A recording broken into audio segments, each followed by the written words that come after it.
Getting pregnant wasn't easy for me. When I got pregnant, I was really happy. So I decided that I shouldn't be working so much because I was really, really ecstatic during that pregnancy. How long did it take for you to successfully conceive?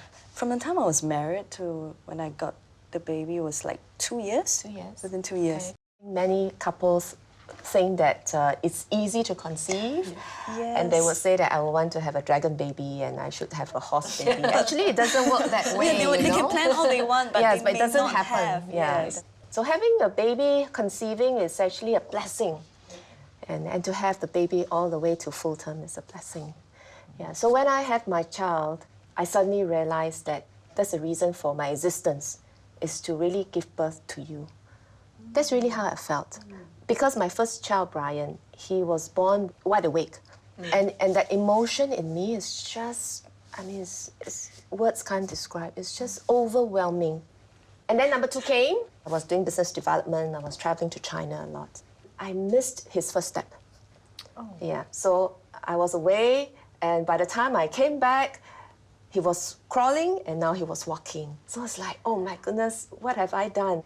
And I told myself that it can't carry on this way. Something has to give. I want to be around for the major developmental milestones. Career just had to wait. So I just resigned from work and I stayed home. I was very happy for probably close to a year. Over time, I felt socially disengaged from the rest of my friends. I wasn't entirely happy. So I decided that perhaps I should go back to work. But I made a conscious decision to look for a job that is more home-based. I took a pay cut. I went for a job that's more 9 to 5. It was good for me because although the hours were still long, but what I could do was to bring work home. I was able to balance both demands, I would say, quite well for a while. And number 3 came. I was still with the same organization. Over time, as the children became bigger, I was able to move faster on my career track. I had to make a decision to reprioritize, put family ahead of career. And when the family is more stabilized and children are bigger, I was able to move that back. Well, actually, it's been said that when one's at the deathbed, you don't think about, oh, I should have spent hours in writing my emails or something. You think about the time you should have spent with your family. So we've heard from the mother's perspective. What about for the fathers? What kind of considerations go through your head when it comes to having babies? Once you get married, you think about the next stage, and then you come to realize, I think it's a good next step. It's a natural progression. Yeah. So it seems more the idea that, hey, this is something, I mean, many people talk about, this completes the family, this is something that we want to... Is it how you started? It's just say that this is sort of expected. For me, after getting married, is to have children, and therefore, okay lah, have children. No, for me, it was not so much about, we love children so much, we will have that. But, I mean, you go ahead and you know this is the right thing to do. And after the children came? And you begin to feel this feeling. You grow, bit by bit, you grow in this deep attachment and say, wow, it's so good to have children. I mean, and then you decide to have more children. And I feel that this whole question about having babies, a lot rests on the mother. There is often the mother that have to juggle between your own career, your own personal life, plus the baby, plus your family responsibility. For some reason, fathers don't feel that dilemma as much. And so, in my case, I try to share as much of that with my wife as possible, that some things I can never do. I can't breastfeed the baby. I can't carry the baby for 9 months and have that kind of emotional attachment. The moment baby come out and look at you, I don't have that. I agree with you, and that's the reason I think that we need to have a more supportive environment, including family members like you, supporting your wife as much as you can, or even grandmothers, grandfathers. So for my first one, my wife, she nursed our first child for about 12 months, 14 months, I think. Second one, I thought it was really tough on her, so she does the expressing. So in the evening, I do the breastfeeding. So In bottle, you In bottle, Yeah. in bottle. Has to be.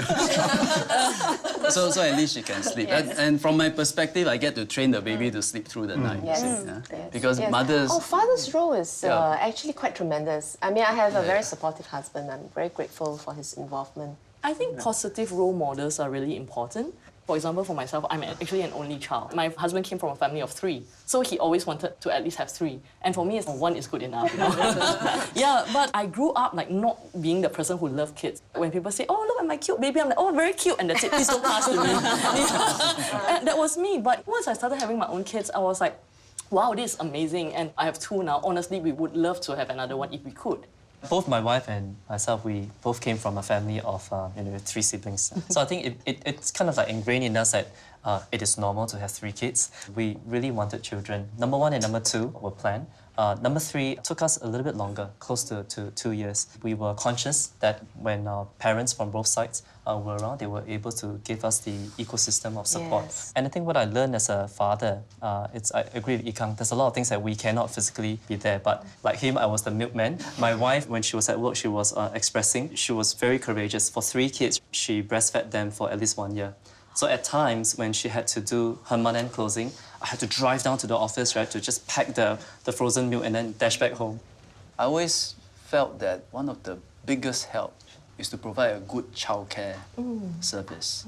Is it within the government's vision that one day every precinct, every condo, every private estate will have a childcare facility? I think we would like to meet all the demands for childcare services. We recognize that there are some gaps right now, especially in some newer estates. But we don't see that it's necessary to have childcare centres only in residential areas. There are some companies who provide on-site childcare facilities.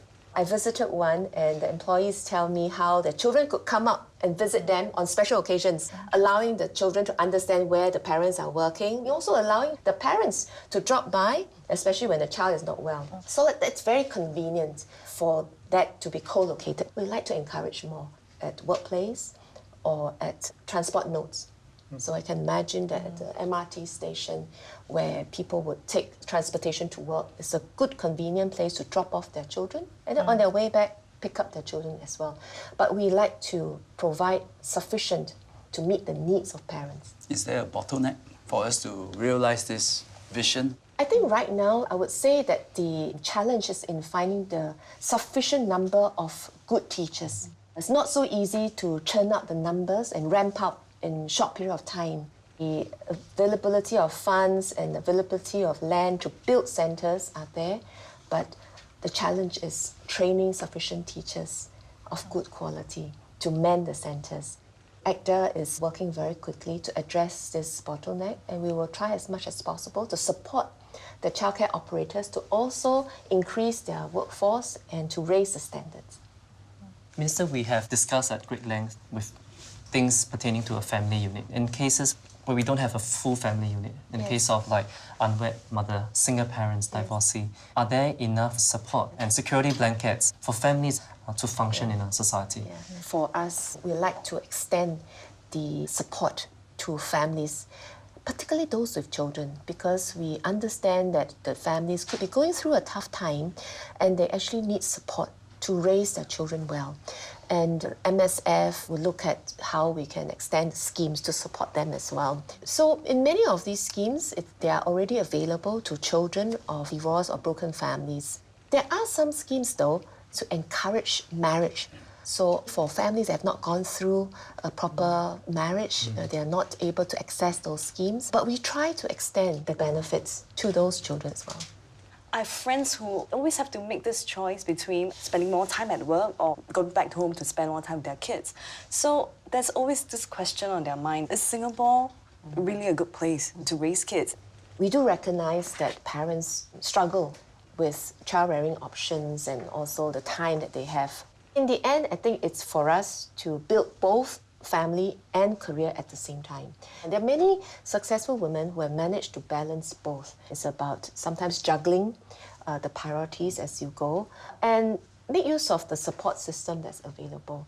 Now, we are trying to improve the availability of public housing for parents to stay with their children. We are also improving the availability of childcare, preschool education. That is to assure parents that there's good quality at affordable prices to support young couples. We are making our school system as extensive as possible so that children can benefit from a very rounded and robust education system. I think for me, definitely Singapore is a great place to have children. One thing that we haven't really talked about is really safety. Because compared to some of my friends in some neighboring countries, they come here and they cannot imagine how I can let my kids roam so freely. There's great access to education. Like friends who say, like, you know, why are you like so worried about schools? Again, compared to like other countries, like the schools in Singapore, the education is actually like top notch. A lot of other countries are actually taking our education system to use in their countries. So I think at the end of the day, it's really about expectations. We can definitely do better. But as of how it is now, personally for me, I think Singapore is a great place to have kids. In Singapore, I think it's really not often thought about that not only is it safe for our children here, the healthcare system is also good. So in terms of infant mortality, the need for healthcare treatment, it's readily available. So it reduces the stress on parents. But more importantly, I think that none of us here would consider having a child in another country. Whenever we ask about whether this is a good place, we always think in terms of comparison to somewhere else. If I'm asked that question, what do I think about raising children now in this country? I mean, it's great, but there is some limit, especially when you look at your children's faces, having to go through a grueling education system. Now, we do know that in the long run, this is going to work out for them. But as a parent looking through that and seeing how they have to cope with that, it's always this feeling that, do I want to subject my children or more children to go through the strains of that? We do know the stresses of our education system is so well known. And in that sense, then, Singapore does have that kind of disincentive when you think about how much people have to put in for the children. It is a very tough process because we set very high standards.